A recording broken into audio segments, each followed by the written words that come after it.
This is an iHeart podcast. Guaranteed human. When segregation was a law, one mysterious black club owner, Charlie Fitzgerald, had his own rules. Segregation in the day, integration at night. It was like stepping on another world.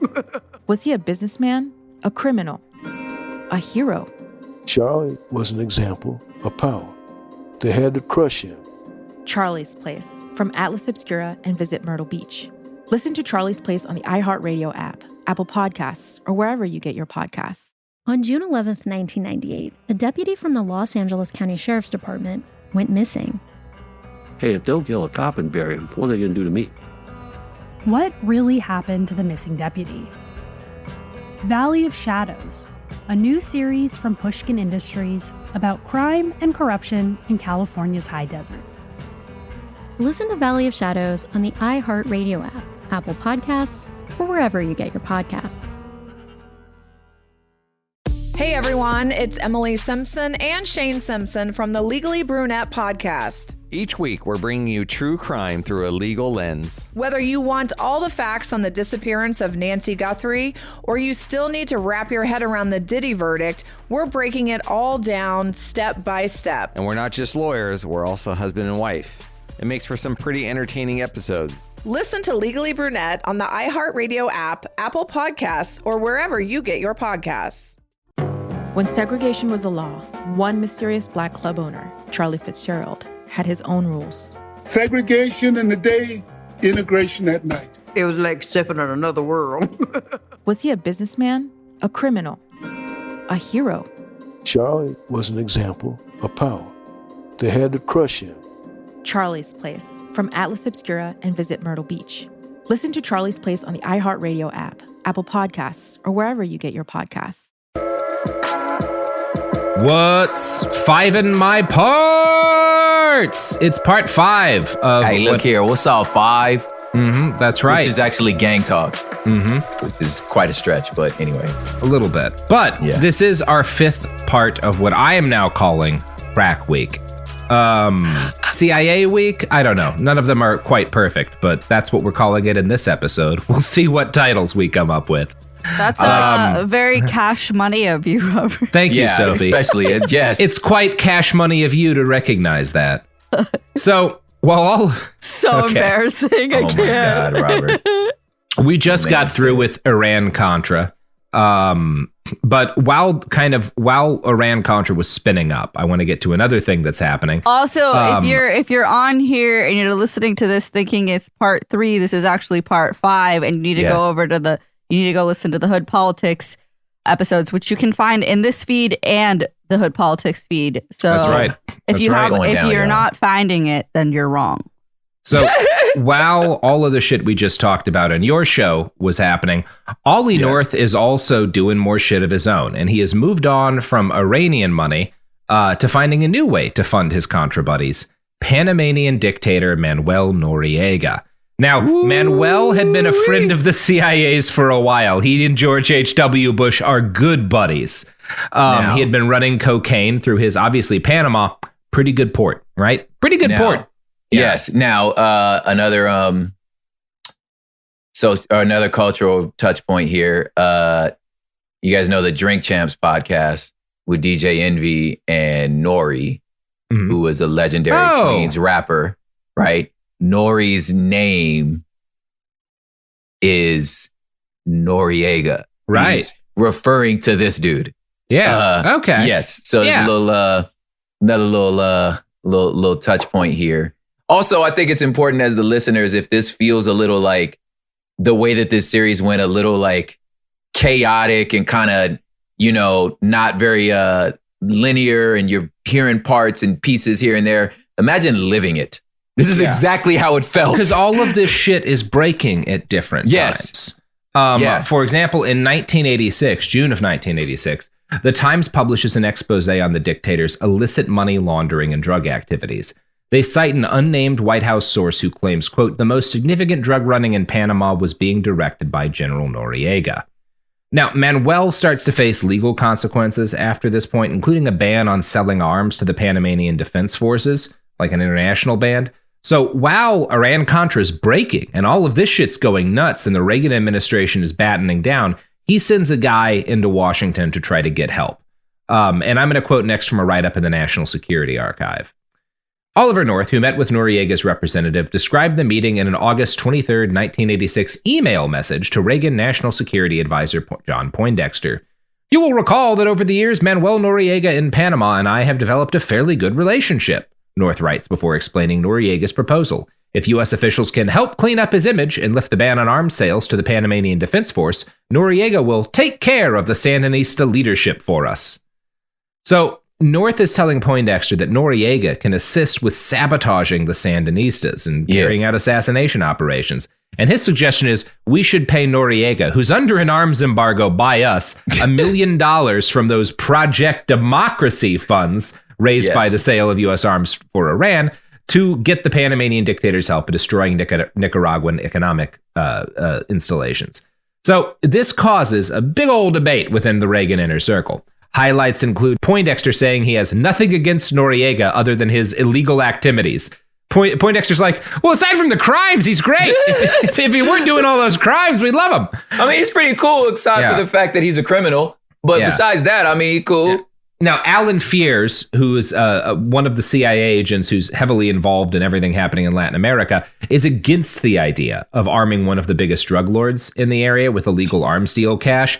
And Fears actually may be one of these guys who's kind of kept in the dark specifically so he'll say the right thing when he gets questioned later and seem honest, right? Like that's the kind one of the guys Fears is, I think. But everyone ignores. So Fears does say, like, I don't think giving Noriega $1 million is good. He is ignored. Nobody follows his advice. North meets with Noriega in London with the support of Elliot Abrams, John Poindexter, and George Shultz. So Schultzy, who's not on board Iran-Contra so much, is like, but giving $1 million to Manuel Noriega sounds like a great plan. It seems a little cleaner. I'm going to go do this. Yeah, Schultz is like, this is a little cleaner. Like, this one got too many moving parts. I'm not against paying foreign people to murder and get drugs. I'm not against that. I'm just saying yours too complicated. Let's be smarter about it. I am George Shultz. About it. Yeah, this is the call that Schultz makes right before deciding to one day become the board of directors for a fake blood testing company. Fucking George Shultz. Noriega fizzling out, man. You were just you were running contraband across multiple continents. Yeah. Bro, come on, man. You should have retired in a blaze of glory. So Noriega agrees to attack airports, electric and telephone systems in Nicaragua on the Contras' behalf.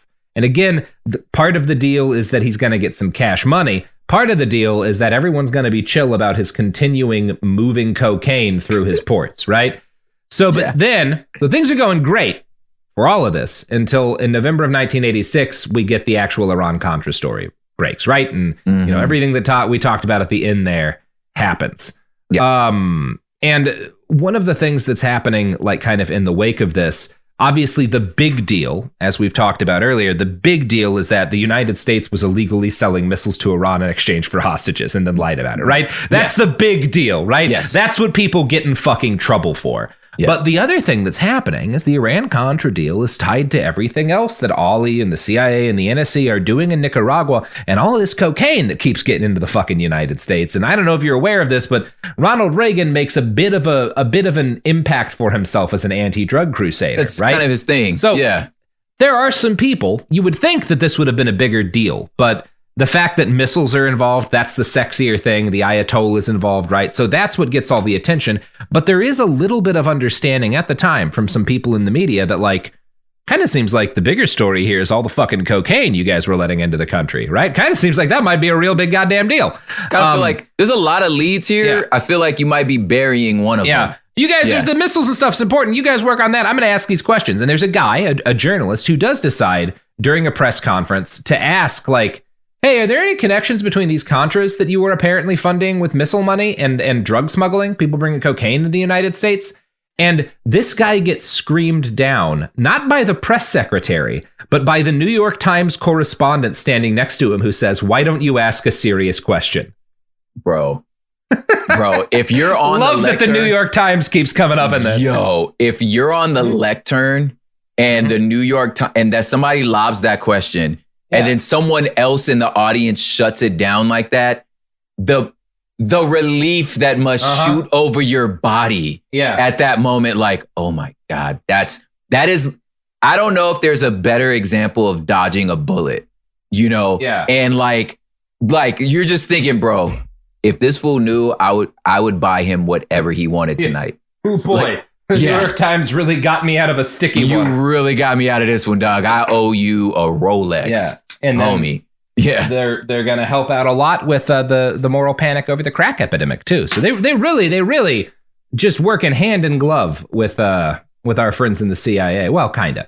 So obviously, there are some criticisms at the time about the fact that there are very clearly, and this is revealed by the stuff that comes out during Iran-Contra. One of the things that we get because of Iran-Contra is Ollie North's diary, where he's like, helped some cocaine get into the U.S. today. Hoop-de-doo. So I found a wonderful 1988 write-up in the Middle East Report by Jonathan Marshall, which is a contemporary. 88 is kind of the year a lot of this is blowing up, which summarizes, we have the committee that investigates Iran-Contra. Marshall in this is summarizing what the committee found and what it didn't. Quote, the most glaring operational embarrassment neglected by the report is the role of drug trafficking in financing the Contras and the logistic operation that supplied them. The only mention of drugs comes in a staff memo reprinted in a report appendix that rejects media-exploited allegations of Contra drug trafficking as improbable and unverifiable. Yet other congressional investigators have condemned the memo as a fraudulent misrepresentation of the facts. Ample and convincing evidence points to the existence of a guns for drugs network that brought cocaine and marijuana into the United States as the price of running arms down to Central America.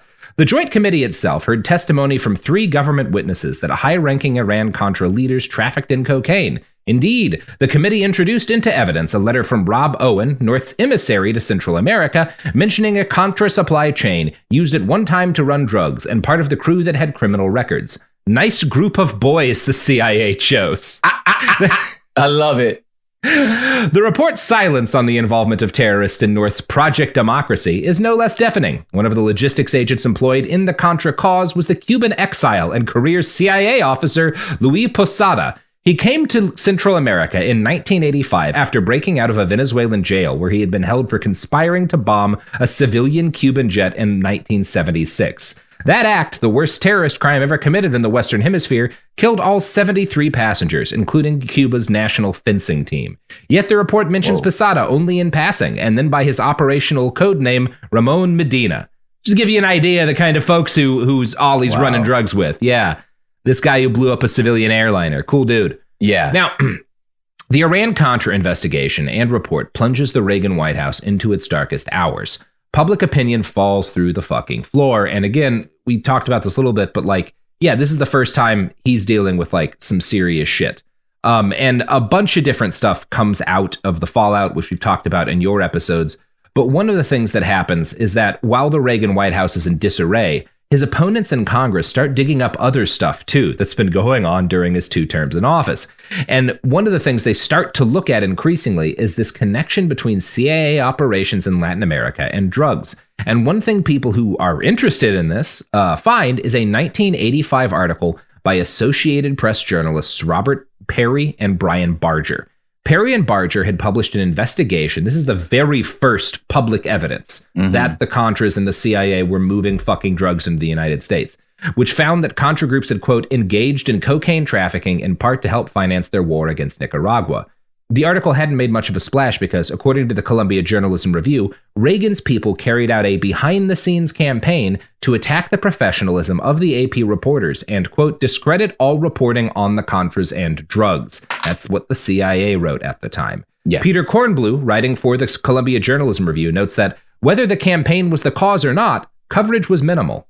So the fact that all this is happening is not pay attention to that. The way they go after these journalists and the way their goal is, we have to discredit reporting on this. Yeah. And also pay attention to the fact that when this first comes up in public in 88, it's a New York Times journalist who, as far as we know, without any CIA advocacy, shuts down a line of questioning on it. Yes. That's going to be relevant later. Yes. So in 1988, the last year of the Reagan administration, Senator John Kerry does a Senate Foreign Relations Subcommittee report. He's the guy running it. They publish a report on specifically how covert support for the Contras undermined the war on drugs, right? So this does get looked into, and I'm going to quote from the National Security Archive.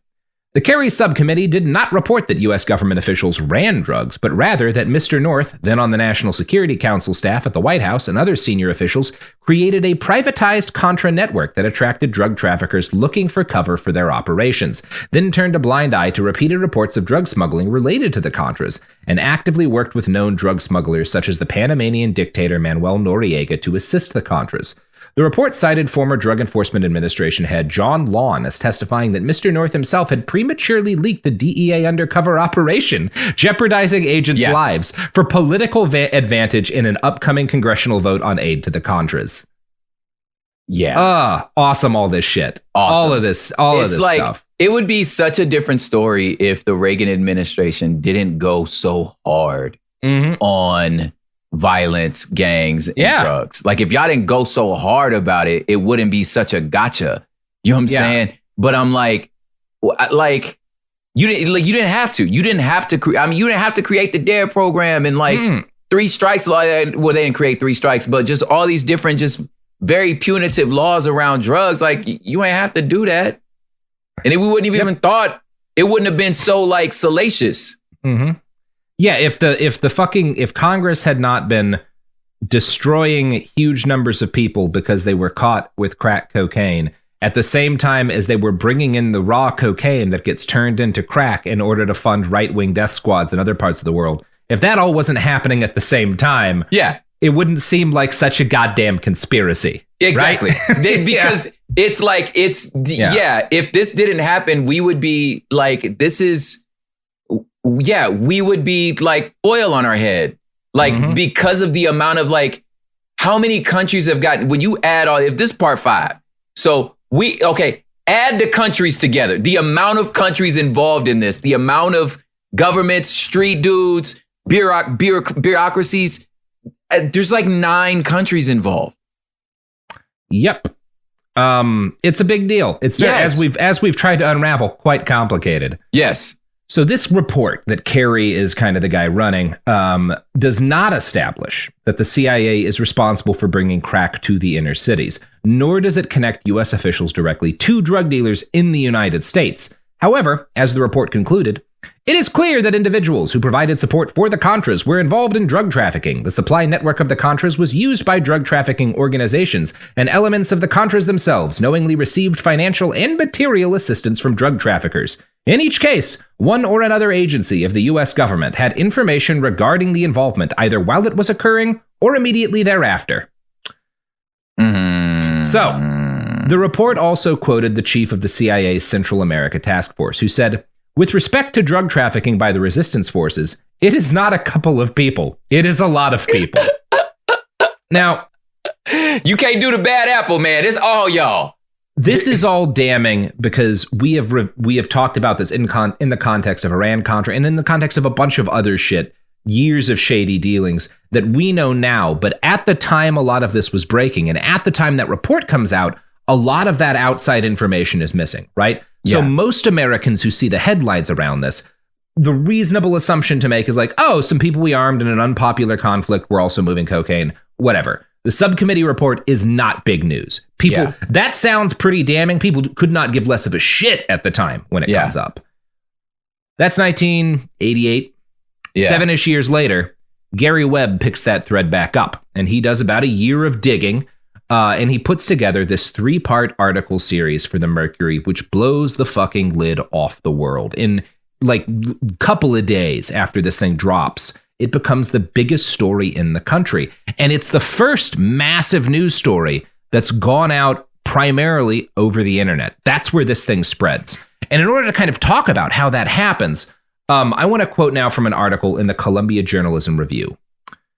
"The demographics of web traffic are unknown, but some media specialists believe that the rising numbers at Mercury Center in part reflect what the Chicago Tribune syndicated columnist Clarence Page calls an emerging black cyber consciousness. Online newsletters and other net services made the series readily available to African American students, newspapers, radio stations, and community organizations. Patricia Turner, author of I Heard It Through the Grapevine, the definitive study on how information travels through Black America, suggests that this marked the, quote, first time the internet has electrified African Americans in this way. The Black Telegraph, noted Jack Weil, a Time magazine columnist, referring to the informal word-of-mouth network used since the days of slavery, has moved into cyberspace. There is, I didn't know the specifics of what you're saying, but it is true. I don't know how we get information that we get. You just find out through the homies or your auntie. I don't know how it happens. It just does. But I will say, when this broke, this was our uncles who were like, see there, I tried to tell y'all. You know what I'm saying? That we thought was like, all right, man, like, you know, they done been to jail a few times. You know, you done read a couple books, you know, you come back and you prison smart, you know what I'm saying? So like, and prison smart is a very specific type of smart, you know? And so they got all kind of informations about the government and the CIA conspired against us. And we're thinking, okay, maybe, you know, but like you said, it wasn't really big news. And it seems so far-fetched, but I have no reason to not believe my uncle.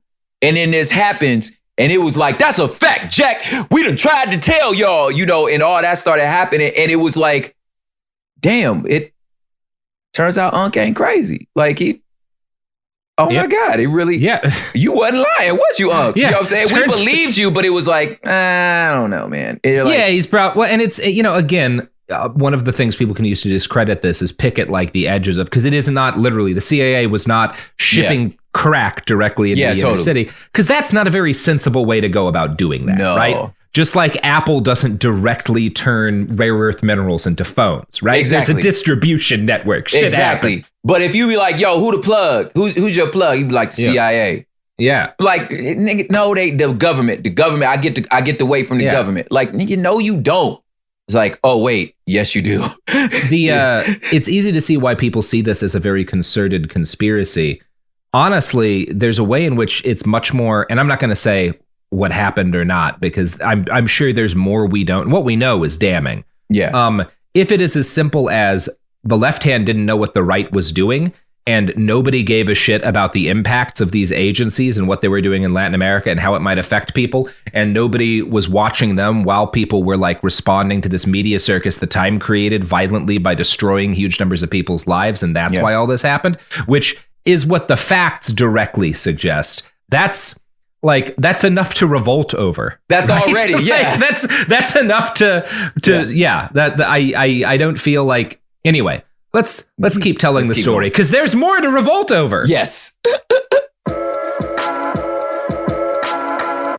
Almost 30 years together, 4 kids, and some of reality TV's most unforgettable moments, we know a thing or two about living life out loud. We're taking you behind the scenes in our new podcast, Between Us, with me, Heather Dubrow. And me, Terry Dubrow. Between Us isn't about perfect lighting or curated Instagram grids. It's the unfiltered, behind-closed-doors conversations you wish you could eavesdrop on. Equal parts smart, funny, and a little bit scandalous. Every week, Heather will bring you an unapologetic take on the headlines, the trends, and the cultural moments everyone's texting about. And Terry will deliver insider beauty, health, and wellness insights you won't find on TikTok. Together, we'll tell the stories, spill the secrets, and share the hacks that keep life, marriage, and everything in between feeling fresh and fun. We may live in a gated community, but there's zero gatekeeping here.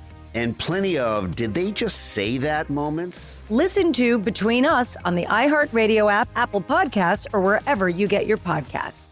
On June 11th, 1998, a deputy from the Los Angeles County Sheriff's Department went missing. It's an all-out manhunt for John Auger. Every search and rescue team in LA County has been called in to help. Within days, tips started flooding into the Sheriff's Department. The rumor around the drug scene was that a deputy was taken care of. Is this the story of a man who just got lost in the desert? Or of a cover-up inside the nation's largest sheriff's department? A homicide captain saying, "Detective, do not find out if this guy's guilty or innocent." Who does that? Valley of Shadows, a new series from Pushkin Industries about crime and corruption in California's high desert.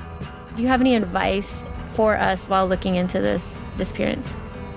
I wouldn't do it alone. Listen to Valley of Shadows on the iHeartRadio app, Apple Podcasts, or wherever you get your podcasts. Hey everyone, it's Emily Simpson and Shane Simpson from the Legally Brunette podcast. Each week, we're bringing you true crime through a legal lens. Whether you want all the facts on the disappearance of Nancy Guthrie or you still need to wrap your head around the Diddy verdict, we're breaking it all down step by step. And we're not just lawyers, we're also husband and wife. It makes for some pretty entertaining episodes. Listen to Legally Brunette on the iHeartRadio app, Apple Podcasts, or wherever you get your podcasts. This is Ryder Strong with a podcast called The Red Weather. In 1995, my neighbor, Anna Trainer, disappeared from a commune. It was nature and trees and praying and drugs. So no, I am not your guru. And back then, I lied to everybody. They have had this case for 30 years. I'm going back to my hometown to uncover the truth. You can now binge all episodes of The Red Weather on the iHeartRadio app, Apple Podcasts, or wherever you get your podcasts. So Gary Webb puts out this article. It moves through the Black community by way of the internet. It also, a big part of this is Black-oriented radio talk shows, which are huge today and really coming into their own in this period, the mid to late 90s, boost this phenomenon. And the way in which they spread the story is by reading out the website address on the air. Never happened before. Not a thing in mainstream that like these big mainstream radio shows, drive time shit is like reading out is being like, you need to read this story. Here's a fucking web link, right? Dang. That's not how journalism got spread before, but it is now. These call-in programs also become a focal point of information and debate. African-American talk show hosts use their programs to address the allegations of CIA complicity in the crack epidemic, and the public response is forceful. The power of talk radio is probably like one of the best examples of like how big this is Congresswoman Maxine Waters goes on a show in Baltimore in September, and she says that the Congressional Black Caucus is going to look into this shit, right? We're going to like do a fucking thing on this, and it's fucking massive. And like the fact that Maxine Waters takes this up is like a big part of why this story blows out into the mainstream in a big way. Now, the CIA and the NSC, they're watching this shit happen, right? Yeah. They are like, everyone is on this, right? This is a massive problem. And the agency, the first public thing they do when this starts to go viral is they announce, we're doing an internal investigation. We're going to look into whether or not we did anything wrong. Like, don't worry. Like CIA's on the every case. Meeting. Yeah. Like, you was the vice president, cuz you was were there. The vice-ass president. You were there. And show ass like, up. It's awesome. Yeah. So the CIA is like, we're going to look into ourselves and see if we're bad people. Don't worry. You can trust us. We're good people. Obviously. Hey, me? Did I smuggle drugs? Yeah. Well, me. Look, I don't want to speak for Black America here, but the evidence that I have suggests that this was not taken as overly comforting. No. I don't think I believe you, CIA. There's a whole lot of like gas faces and just like side eyes like, okay. You going, okay. All right, here we go. We already know though. So the Justice Department also launches an investigation. John Deutsch, who's the director of the CIA at this point, has to go down to Watts and do a town meeting with concerned citizens to promise that his organization hadn't smuggled crack into inner cities to destroy the Black community. Like he has to actually sit down in front of people. You gotta go to Watts. Talk him out of this. Now, that is not precisely what Gary Webb's article had said, right? Gary Webb had not made those exact claims, right? Because what he was saying is that what we've talked about, that the CIA is making things easier for these guys who are moving cocaine into the country. And then separately, Webb's articles dealt with how the crack epidemic and things like mandatory minimums had hurt the Black community, right? Yeah. And how racially disparate the charging was. But a lot of people interpret it as, the CIA, there's allegations that the CIA smuggled crack into the Black community. And that becomes kind of the popular shorthand for the revelations. Yeah. Representative Cynthia McKinney calls the CIA the Central Intoxication Agency on the floor of Congress. This is a PR disaster. It is a real threat to the agency's funding. They're worried about another church committee, right? They're worried that like Congress is going to really fuck them up over this. And there's also a possibility that some people might get criminal charges who had worked for the agency. That's a thing they're concerned about because of how big a brush fire this starts. I don't know, man. So you think they should get some criminal charges? I might suggest if anyone belongs in prison, it's a lot of these CIA guys and Mr. Ollie North. I was like, hold up, you should sit right next to the other drug smugglers. So that's what you did. The agency spins up a reaction to what they internally call a crisis. But before they can really do anything, a savior appeared. You want to know who the savior is? You want to know who pulls the CIA's fat out of the fire? I'll give you a hint. It's the same people who did it in '88. It's the legacy news media. All See, right. as we've talked about, a surprise villain here. You know what I'm saying? Well, didn't see this villain coming. Is it a surprise? Yeah, is it a surprise given the rest of these episodes? Or maybe it's the one we didn't expect. It's John Cena, not John Cena. It's Stone Cold coming out from the back. Oh my God! The New York Times has a folding chair. Yes. Yeah. And that's who wrote. Well, it's actually the Los Angeles Times is a big part of this too. Anyway, Webb's, as I've talked about a bunch, Webb's story. It's the first earth-shattering piece of investigative journalism in the U.S. that came from something that wasn't a major paper of record. Right. This isn't blowing up in like this period of time, at least. This isn't blowing up in the places it's supposed to come out of. Yeah. So the Los Angeles Times, the Washington Post, and the New York Times, three of the biggest legacy folks. Yeah. They're fucking angry. They're not angry because they don't want this information out. They're angry that they got fucking scooped. They got scooped, yep. And they're angry that in interviews, Gary Webb is saying stuff like, you don't have to be the New York Times or the Washington Post to bust a national story anymore. Now, Gary was well ahead of the time there, because we know he's right? That's what happens. Washington Post and the New York Times, big as they are, not where a lot of shit busts anymore. A whole lot of stuff comes up from the ground these days. And oftentimes, the New York Times and the Post these days make their money kind of paying editorial writers to comment on shit. This is the start of that. And so the people who are going to like go after them, who are going to go apeshit, a lot of them are kind of editorial writers. But The Intercept does a good job of kind of summing up what happens next here in an article they wrote. Quote, newspapers like the Times and the Post seem to spend far more time trying to poke holes in the series than in following up on the underreported scandal at its heart, the involvement of a U.S.-backed proxy forces in international drug trafficking. The Los Angeles Times was especially aggressive. Scooped in its own backyard, the California paper assigned no fewer than 17 reporters to pick apart Webb's reporting. While employees denied an outright effort to attack the Mercury News, one of the 17 referred to it as the Get Gary Webb team. Another said at the time, we're going to take away that guy's Pulitzer, according to Kornbluth's CJR piece. Within 2 weeks of the publication of Dark Alliance, the LA Times devoted more words to dismantling its competitor's breakout hit than comprised the series itself.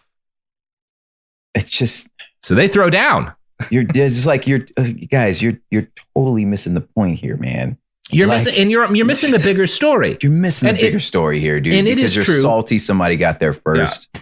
We have to acknowledge Gary Webb's reporting is imperfect. Number one, any story this big, there's going to be some errors. Of course. But especially, Gary doesn't have a big editorial team. There's not a huge team of fact checkers. It is not. It is a newer reporter. It is a newer outlet, and there are some problems with it, right? And some of them are pretty basic errors. And these errors are not the result of him trying to cook something up or lie. They're the result of writing for a small publisher without a strong editorial team. Yeah. One of the examples of a fuck up that Webb did make is he never called the CIA for comment. That may sound silly, but that is a thing that you do when you are writing an article like this. You after you've got things nailed down, you go for comment. That is when I would write articles about militias and shit. Like Jason Wilson and I would wind up ringing up these fucking militia leaders and shit to ask them questions about things they'd said online. It's what you do. You give people a chance to respond when possible. You don't have to wait for them to respond to publish the article, but you do have to give them a chance to respond.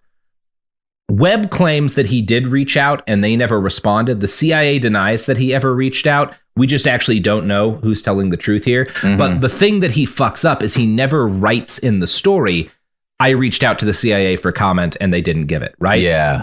That is an issue. Now, a fair-minded person would say, well, that doesn't mean anything about the veracity of his reporting. It's it has nothing to do with the rest of it. Yeah.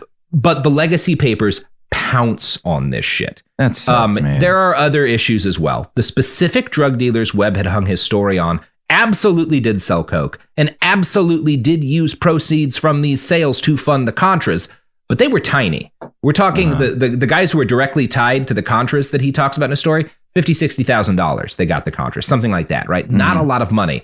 So from the guys he's focusing on in his article, there's not enough to say that the CIA or that the funding of the Contras is making a big dent on the Contras or on the crack, right? Like he's using this small case and he's assuming there's more, and he is right. There was a shitload more.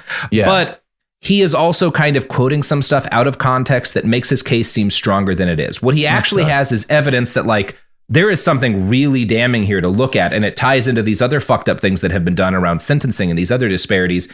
And it's possible there's a real, like, if he had, like, it's one of those things. If it were a better article, there would have been some softening of the language. A good editor would have softened some of the language, and good legacy media journalists in a responsible media environment would have seen what he was saying. Even if they'd seen in a responsible environment, even seeing the articles that went out, they would have been like, well, what he's claiming that the CIA was responsible for helping to bring cocaine during the crack epidemic into the United States. What he's saying isn't entirely supported by the case of these two guys, because these guys are kind of small fry. But it's interesting that there's that much evidence, and I wonder if there's more. And they would have looked into that article that came out in 1985 and got clamped down on by the CIA, right? They would have found other stuff, including shit in that 1988 report. There was stuff they could have just found that was already out, already reported, already something that the government had said was true, and put that with what Webb had and been like, oh shit, there's a lot here. And then they would have looked into more, and then they would have fucking found more. That's not what the legacy media does. Instead, they pounce on the shortcomings in Webb's series. And when they start trying to tell the other side of the story, which is how it gets framed, the CIA, not available for comment earlier, suddenly, yeah, we'll talk to you about this. For sure. Come on in, New York Times. You know, we love giving people access. We're the CIA. So we know about their efforts and their surprised elation at the willingness of mainstream news outlets to attack Webb out of spite, because they wrote about all of this in internal documents that are now declassified. Yeah, they wrote shit down. There it is. Yeah, they wrote about how happy they were about what fucking the LA Times and shit were doing in a piece called Managing a Nightmare, written by a CIA fellow named Jumovic. And I'm going to quote from The Intercept again here. The CIA watched these developments closely, collaborating where it could with outlets who wanted to challenge Webb's reporting. Media inquiries had started almost immediately following the publication of Dark Alliance, and Jomovic, in Managing a Nightmare, cites the CIA's success in discouraging one major news affiliate from covering the story. He also boasts that the agency effectively departed from its own long-standing policies in order to discredit the series. For example, in order to help a journalist working on a story that would undermine the Mercury News allegations, Public Affairs was able to deny any affiliation of a particular individual, which is a rare exception to the general policy that the CIA does not comment on any individual's alleged CIA ties. Word. Now, the document chronicles the shift in public opinion as it moves from like, oh my God, what has the government been doing, to in favor of the CIA's angle, which is like, nah, Gary Webb's full of shit. Yeah. This trend starts about a month and a half after the series is published. Quote, that third week in September was a turning point in media coverage of this story, Jumovic wrote. And he cites respected columnists, including prominent blacks, along with the New York Daily News, the Baltimore Sun, the Weekly Standard, and the Washington Post. So that's pretty cool, huh? Yeah. Yeah, it's pretty perfect. Yeah. Didn't even need to do anything. They got it. They got the CIA's back again. They got us. Don't even worry about it. Again, if you're on the lectern, the collective sigh of like, oh, yeah. And again, it's what these fools said. Nah. There's a grand conspiracy and everything is connected. Being like, well, okay, the CIA is doing all this shady shit to bring cocaine in, and then the New York Times plays a major role in hyping up fears of a crack epidemic, which is used to justify arresting a shitload of black men and breaking up a bunch of families. And then as soon as the allegations come out that the CIA was the one that brought in the cocaine, well, all of these same media organizations who had pushed up the crack epidemic act to crack down on the story and the journalist who had like broken the story that they'd done this. Well, yeah, that does kind of seem like a fucking conspiracy, right? It really does. Again, all of this actually, what I think all of this is a mix of different conspiracies, reckless and callous disregard for what is happening in Black America and for who gets hurt by this, racist policing and racist trends in law enforcement, and the fact that the media is also pretty racist always searching for like a story and do not care as much about whether or not the story is true as whether or not you can scare people. Yeah.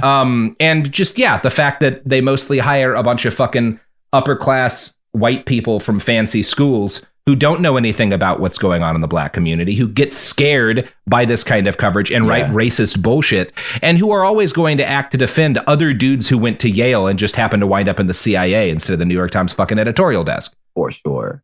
Cool stuff. Good times. It's wonderful. Great system. Yeah, I think you nailed it in the sense that you have all these sort of concentric circles, these forces, pressing down on the community, that whether it's police, law enforcement, unfair sentencing, war on drugs, the drugs coming in, the CIA, the DEA, all these things all falling, not to mention like, discriminatory housing and just all these things all happening. It's like anybody would think, are all these people sitting around one table and kind of deciding, you know what I'm saying? And that's when you get into the crazy, because they're not. Is this like a plan? And like, it doesn't have to be. A bunch of shit that's really bad is the result of a bunch of different gnarly trends and conspiracy. Again, it's not that there's no conspiracies. All we've been talking about this week are conspiracies. Yeah. They're just not the Illuminati. It's not one big thing that all sprout from. It's all these little dudes that just happen to have overlapping interests and people, and whether it's this weird, like this weird power thing to where it's like, it's not so much I'm doing everything in my power to make sure you suffer. It's more your success don't matter to me. Yeah. You know what I'm saying? And that's like, and that's the thing that like it's what sometimes it is when you're just an out and out, Nazi white supremacist, to where you're like, I am doing everything in my power to make you suffer, versus you're just inconsequential and your success doesn't matter to me. You're not a part of the country I think of. And there are some people who are like, no, I'm actually just super racist, and I run a police union that funds, a number of campaigns. I want to push for mandatory minimums because I'm racist, but other people are pushing for mandatory minimums because their voters got scared by the New York Times, who did it because it was a good story and they're not very credible, and they're kind of racist too. And all of this feeds together. Anyway, let's continue. But first, you know what isn't a conspiracy? Prop. Sure. Straight up plans, baby. That's right. Not a conspiracy is the products and services that support this podcast. The products and services that support this podcast do meet around a big table, and they do secretly run the world, but they're cool, so it's fine. They got nice shoes. They got great shoes. Incredible shoes. Anyway. Almost 30 years together, 4 kids, and some of reality TV's most unforgettable moments. We know a thing or two about living life out loud. We're taking you behind the scenes in our new podcast, Between Us, with me, Heather Dubrow. And me, Terry Dubrow. Between Us isn't about perfect lighting or curated Instagram grids. It's the unfiltered, behind closed doors conversations you wish you could eavesdrop on. Equal parts smart, funny, and a little bit scandalous. Every week, Heather will bring you an unapologetic take on the headlines, the trends, and the cultural moments everyone's texting about. And Terry will deliver insider beauty, health, and wellness insights you won't find on TikTok. Together, we'll tell the stories, spill the secrets, and share the hacks that keep life, marriage, and everything in between feeling fresh and fun. We may live in a gated community, but there's zero gatekeeping here. And plenty of, did they just say that moments? Listen to Between Us on the iHeartRadio app, Apple Podcasts, or wherever you get your podcasts.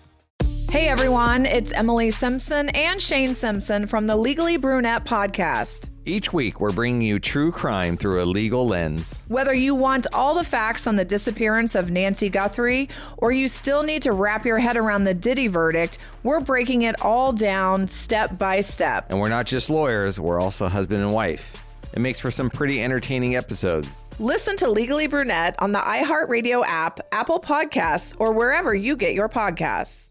Segregation in the day, integration at night. When segregation was the law, one mysterious black club owner had his own rules. We didn't worry about what went on outside. It was like stepping on another world. Inside Charlie's place, Black and white people danced together.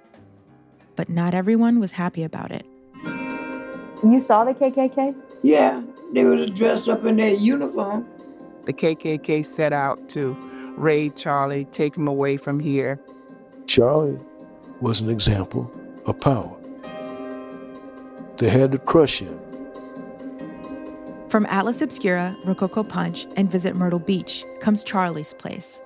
A story that was nearly lost to time. Until now. Listen to Charlie's Place on the iHeartRadio app, Apple Podcasts, or wherever you get your podcasts. This is Ryder Strong with a podcast called The Red Weather. In 1995, my neighbor, Anna Trainer, disappeared from a commune. It was nature and trees and praying and drugs. So no, I am not your guru. And back then, I lied to everybody. They have had this case for 30 years. I'm going back to my hometown to uncover the truth. You can now binge all episodes of The Red Weather on the iHeartRadio app, Apple Podcasts, or wherever you get your podcasts.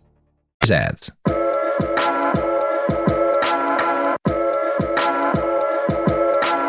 We're back. We just got back from the secret table where our sponsors run the world. And can confirm. Sneaker game, next level. And yeah, now I want to say, don't revolt and burn things down. Don't do that. Prop, you want to take the jet skis out? I want to see if the ones that are plated gold work as well as the ones with a platinum coating on them. Man, I think in Aspen they work best, but of course, Swiss Alps, but not the Aspen. Our listeners know the secret Aspen that exists on Mars for members of the conspiracy. There's a Europa space Aspen. Yeah, there's a Europa Aspen that y'all don't. Oh, that's even nicer. So dope. It's incredible. The fucking shrimp cocktails. Also, better shrimp than you get. You would even know that the vein of poop ocean, in the shrimp that we eat. It's just gold. It's just gold instead of poop. Delicious. But burn down the system. Anyway. Anyway. We're talking about the media response to all of this shit and how they shut it down. One of the most useful papers in terms of putting the kibosh on people getting angry about Dark Alliance was the Washington Post. And I want to quote now again from the CIA. Because of the Post's national reputation, its articles especially were picked up by other papers, helping to create what the Associated Press called a firestorm of reaction against the San Jose Mercury News. Now, about a month or so after of this follows kind of critical media coverage of the series. And by the end of that first month, the quote unquote balanced reporting, just attacking Gary Webb and his article, outnumbers the stories that are actually taking what he's talking about seriously. And in their write-up of this, the CIA credits all of this to the Washington Post, the New York Times, quote, and especially the Los Angeles Times. Webb's editors start to distance themselves and abandon their reporter. By the end of October, 2 months after the publication of Dark Alliance, quote, the tone of the entire CIA drug story had changed. Jumovic was pleased to report, quote, most press coverage included as a routine matter the now widespread criticism of the Mercury News allegations. I can bet, now I wasn't an adult during this time, but I can bet that the tone among whatever plugged in or tapped in, like Black people in this professional space that would be knowing all this stuff is like, this is all the confirmation we need. The fact that you going after this man so much, it makes us be like, oh, so he's right. Oh, okay. Yeah, I got it. Thanks, guys. Oh, okay. Yeah, okay, exactly. I got it's it. like, yeah. Word. Thank you for clarifying. I was wondering, but now that y'all going through all this to stop him, now I know. Yeah. And that is how a lot of people react. And we have now learned to a point of certainty with all of the stuff that's come out since, that's been declassified, that's been reported on. Gary Webb was right. The claim that he made was that the CIA deliberately enabled the cocaine trade to fund the Contras. That was absolutely true. His central thesis, his central thing that he was trying to show was real. Now, he didn't have all of the information that we have in order to prove it, and that is a flaw in the article. Yeah. But all of the journalism, quote unquote journalism, that was done to attack Webb's work was deeply flawed itself, as the Columbia Journalism Review makes clear. All three papers ignored evidence from declassified National Security Council email messages, and the New York Times and the Washington Post ignored evidence from Oliver North's notebooks, which lends support to the underlying premise of the Mercury News series, that U.S. officials would both condone and protect drug traffickers if doing so advanced the Contra cause. The October 21st New York Times piece didn't even mention the Kerry Committee report. A decade ago, the national media lowballed the Contra drug story, David Korn observed in The Nation. Now it's been there, done that. On October 23rd, the Senate Select Committee on Intelligence held its first hearing on the controversies surrounding the new Contra drug allegations.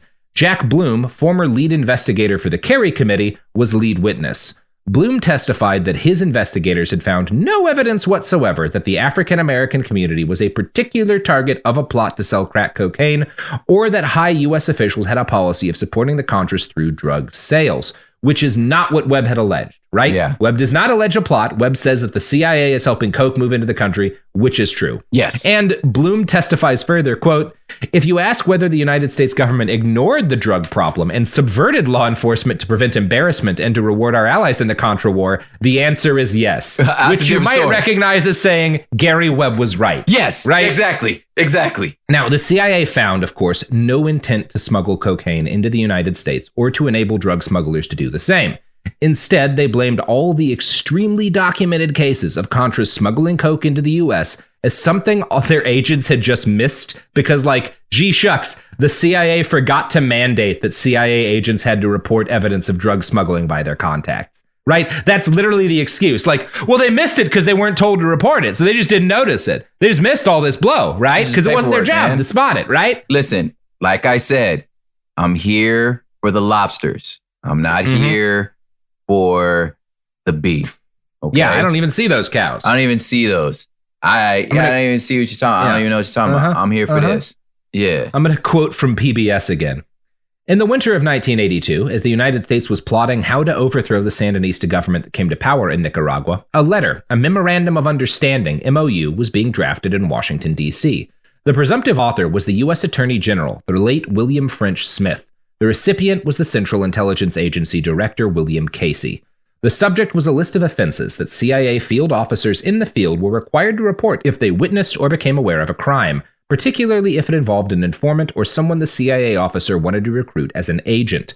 The letter of understanding listed all kinds of crimes, from murder to passport fraud, but it omitted narcotics violations. Because we know. Yeah, if he's killing people, we want to know, but if he's moving blow into the country, we don't really give a shit. That's what it's saying, right? Yeah. Now, this is too glaring of an oversight to have left without comment, and weeks later there's a follow-up letter based on internal discussion in the Justice Department that gets sent to the CIA. Quote, "I have been advised that a question arose regarding the need to add all narcotics violations to the list of non-employee claims." This is something Smith writes to Casey in 1982, February. That sounds good, but this actually doesn't add drugs to the list of things that have to be reported. Because Smith, instead of adding it to the list, just cites existing federal policy on narcotics enforcement and writes, quote, "In light of these provisions and in view of the fine cooperation of the Drug Enforcement Administration has received from the CIA, no formal requirement regarding the reporting of narcotics violations has been included in these procedures."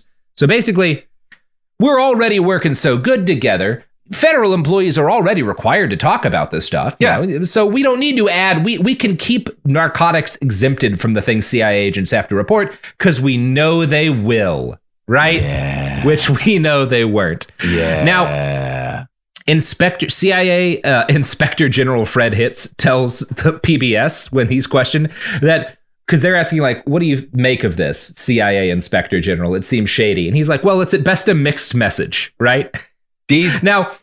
Listen. That's a mixed message. Yeah, Listen, it's mixed. These dudes may not be good at criming, but they are good at excuses. They're incredible at excuses. Yeah. And Hitz, their what had happened was game is ridiculous.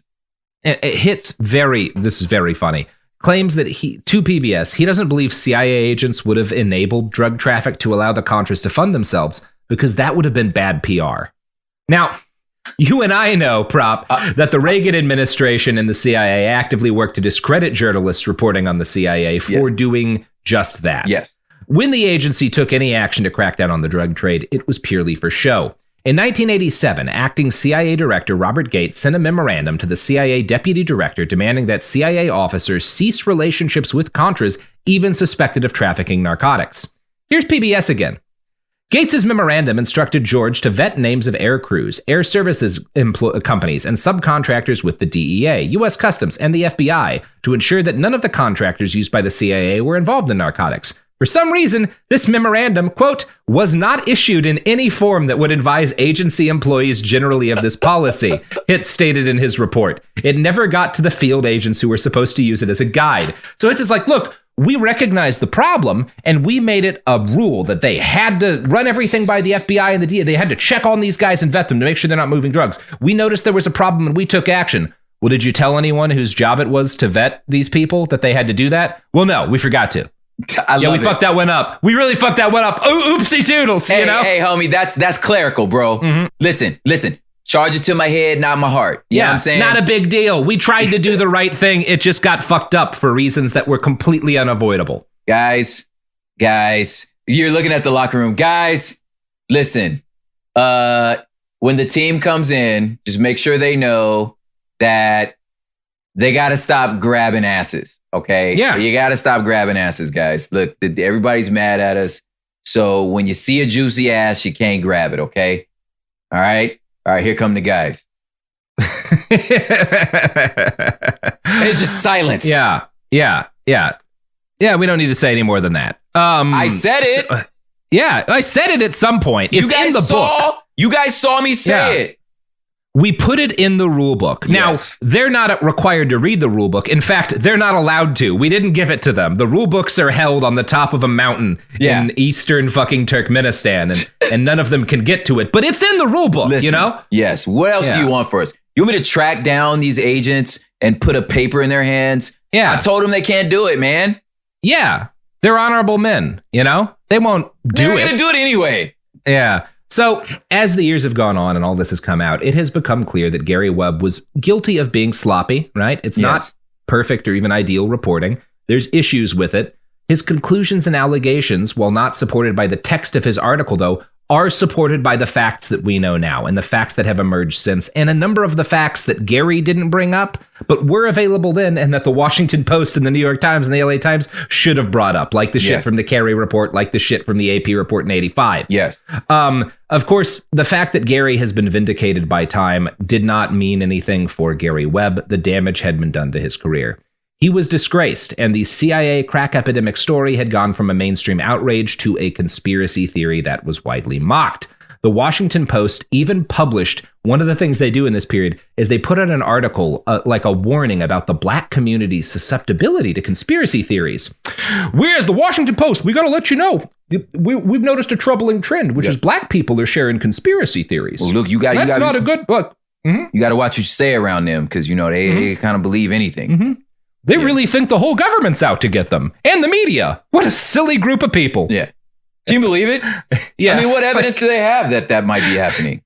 Yeah. It's like fucking hitting your friend in the head with a hammer and being like, yeah, he's real susceptible to getting hit in the head with a hammer. Boy, that guy's head can't stop catching hammers. Am I right? Hey, man. Jesus. Jeez. Can't do anything around this guy, man. Might get a hammer to his head. Can't bring a hammer out. He keeps getting hit with them. Yeah. Webb's career never recovered. On December 10th, 2004, he shot himself in the head with a .38. Oh, my God. 10 years later, David Carr, writing for the New York Times, wrote an article that serves as the closest we'll get to an apology from the Gray Lady.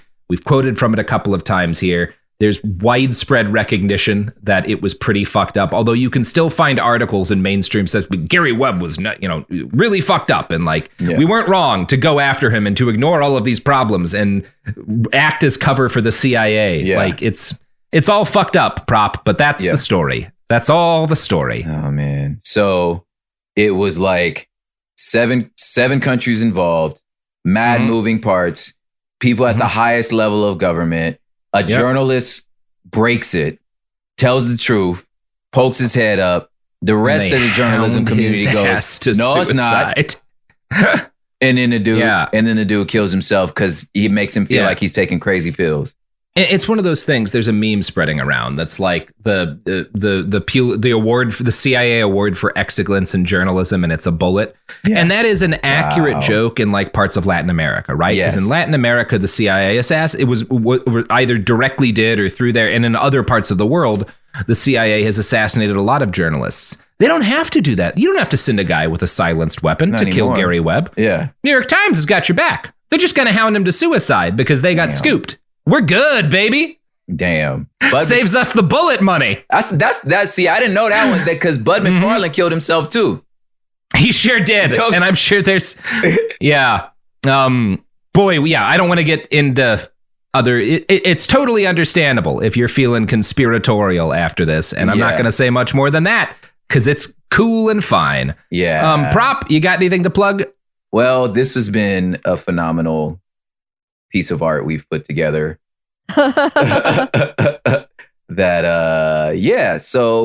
hop over to Hood Politics Pod, man, where hopefully if you had part 5 of this one, that the pieces that this was all together, how come I can't talk? You done worn me out. And this was my idea to do this series. You done wore me out. Hood Politics Pod. And what upcoming topics do you have on Hood Politics? Oh man, besides the other parts of this, I have did we talk about the Queen already? We already talked about the Queen. We got tapping in or it's up, like lessons on how you need to tap in before you talk to people. I got a book reading list where we can get your weight up, talk about a little bit of things like that. It's a lot going on over there. Check out Hood Politics and get Prop's Cold Brew, Terraform. Ooh, get my cold brew. And his book, Terraform. Yes, it's all there. Yeah, and the your music. There's new music. Yeah. All named Terraform because what's your website again? Is it prophiphop.com? Yes, it is. Thank you, Sophie. Prophiphop.com for all the things. Prophiphop.com. Terraform. Check it all out. You can find me with my novel, which you should read, called After the Revolution. Yeah. You go to any place that sells books, any website that sells books, type it in, After the Revolution. You can buy a copy. The homie, ebooks, paperback, all that. You can also type in After the Revolution, AK Books, and you'll find it there. Talk to the homie Skullfucker Mike. Yeah, you can learn the Ballad of Skullfucker Mike. And more to come in the sequel. He needs I was like, Skullfucker needs his own side story. You're going to learn a lot more about Skullfucker Mike. All right. But let's all fuck our own skulls right now to chill out after being sad. Thank you, Prop. What a great week. Yes. Hey everyone, it's Emily Simpson and Shane Simpson from the Legally Brunette podcast. Each week, we're bringing you true crime through a legal lens. Whether you want all the facts on the disappearance of Nancy Guthrie, or you still need to wrap your head around the Diddy verdict, we're breaking it all down step by step. And we're not just lawyers, we're also husband and wife. It makes for some pretty entertaining episodes. Listen to Legally Brunette on the iHeartRadio app, Apple Podcasts, or wherever you get your podcasts. When segregation was a law, one mysterious black club owner, Charlie Fitzgerald, had his own rules. Segregation in the day, integration at night. It was like stepping on another world. Was he a businessman, a criminal, a hero? Charlie was an example of power. They had to crush him. Charlie's Place, from Atlas Obscura and Visit Myrtle Beach. Listen to Charlie's Place on the iHeartRadio app, Apple Podcasts, or wherever you get your podcasts. On June 11th, 1998, a deputy from the Los Angeles County Sheriff's Department went missing. Hey, if they'll kill a cop and bury him, what are they going to do to me? What really happened to the missing deputy? Valley of Shadows, a new series from Pushkin Industries about crime and corruption in California's high desert. Listen to Valley of Shadows on the iHeartRadio app, Apple Podcasts, or wherever you get your podcasts. When segregation was a law, one mysterious black club owner, Charlie Fitzgerald, had his own rules. Segregation in the day, integration at night. It was like stepping on another world. Was he a businessman, a criminal, a hero? Charlie was an example of power. They had to crush him. Charlie's Place, from Atlas Obscura and Visit Myrtle Beach. Listen to Charlie's Place on the iHeartRadio app, Apple Podcasts, or wherever you get your podcasts. This is an iHeart podcast. Guaranteed Human.